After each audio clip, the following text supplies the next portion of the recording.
D'Esposito. Well, thank you. The gentleman is recognized for 3 minutes. Well, thank you, Mr. Speaker. I stand here today in staunch opposition to the disastrous new Criminal Justice Reform Act passed by the D.C. City Council. If enacted, the revised Criminal Code of 2022 would effectively prevent the local justice system from keeping criminals off of our streets, all while D.C. grapples with a crime wave. You see, sir, this is not a lecture.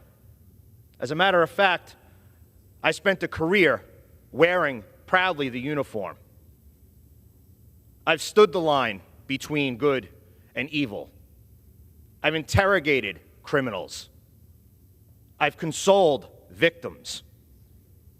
In Washington, D.C., from February 2022 to February 2023, homicides have increased 17%. Motor vehicle theft is up 76%. And total property crime is up 24%. Every crime has a victim. Every victim has a story. Instead of working to stop crime, the D.C. City Council chooses to eliminate mandatory minimum sentences for all crimes except first-degree murder as part of the RCCA. This misguided legislation also reduces maximum penalties for violent crimes, such as burglaries, carjackings, and robberies. The D.C. City Council is empowering criminals at the expense of the public, which is why I stand in absolute opposition to their newest soft-on-crime plan. To say that we are targeting people of D.C., using them as, quote, piñatas, how do you think the victims feel?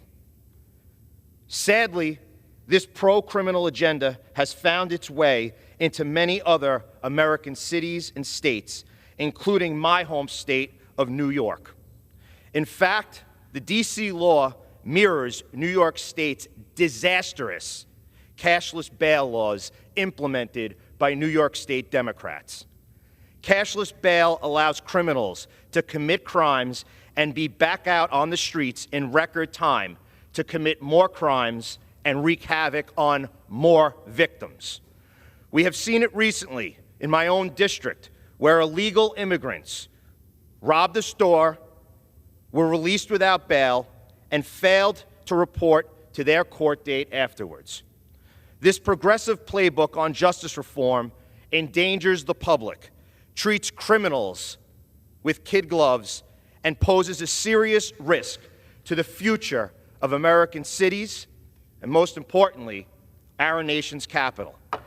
Instead of enabling criminals to escape punishment for their crimes, we should empower judges and juries to impose responsible penalties. I yield 30 seconds, 30 additional seconds.